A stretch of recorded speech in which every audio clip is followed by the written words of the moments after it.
Thank you. Thank you, Mr. Chairman, and thank you, Mr. Blinken, for being here with us. And you know, the disastrous withdrawal from Afghanistan had ramifications around the world, not only in the Middle East and only including the messages to dictators just like the Taliban, but to other people, specifically the Western Hemisphere. And I just want to concentrate my time on 3 countries that are highly important for my constituents, starting with Venezuela.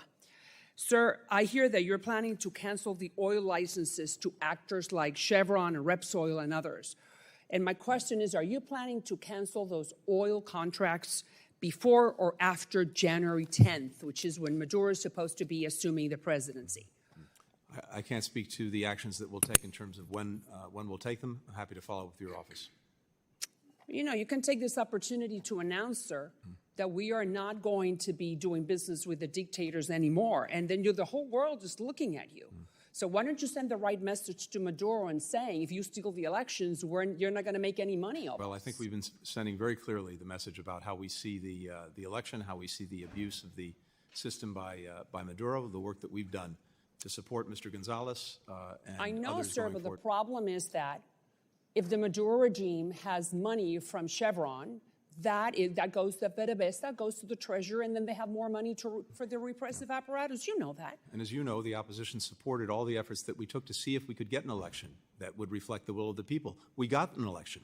We saw the will of the people. Unfortunately, it's not been recognized. And they stole it, and now he's going to be sworn in on January the 10th. But you can send the message to Chevron saying no more oil for now. We will take the necessary steps to make clear. But I hear that you are thinking about doing that. Is that correct? Again, everything is on the table right now, including in terms of the licenses. Good. Now let's go to Colombia, sir. President Petro from Colombia has asked President Biden to pardon a guy, but most people here won't know who he is.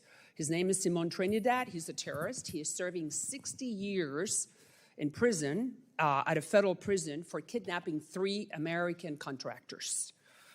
What was your recommendation to the president, to pardon Simon Trinidad? I'm not aware of that request, but I'm happy to follow up. I'm not aware. You're not aware? I'm not aware of that request. But you know, if that request should go through the State Department, that's you. Imagine it would. So you have not heard about that. But if that were to be the case within the next hours, what recommendation would you give the president?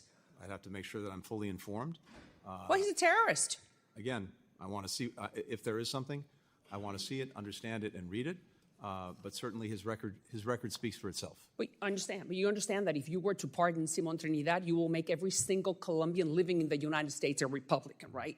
And we don't want to do that. I mean, we're happy about that, but that's not the honorable thing to do. So make sure that President Biden doesn't make a mistake. Just it's humble opinion. Let's go to Cuba.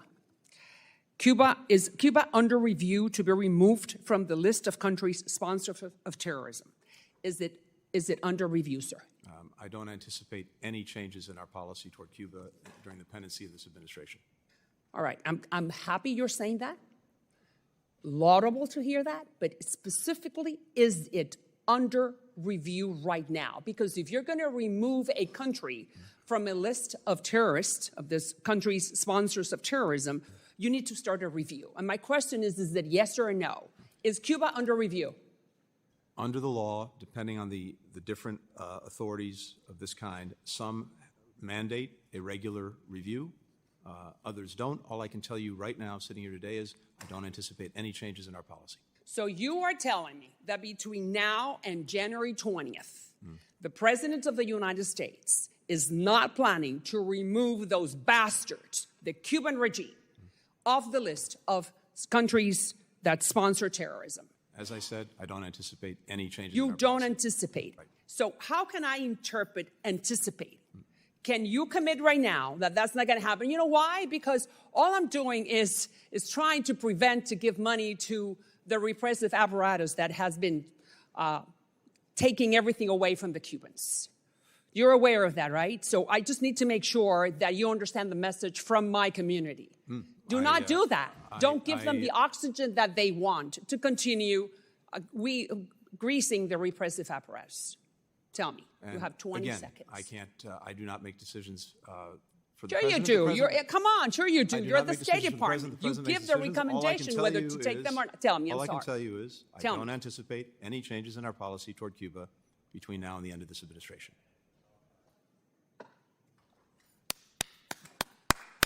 Thank you. I'm going to take your word as your bond. Let's keep it that way. I appreciate it, sir. Thank you.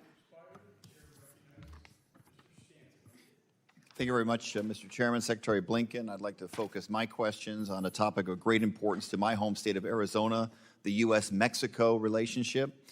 I believe we're at a make-or-break moment for the region. Our two countries face significant shared challenges, and there remains a lot of work to do to address migration, securing our borders against illicit drugs trafficked north and arms trafficked south, and to fight pervasive organized crime. But the U.S.-Mexico relationship is more than just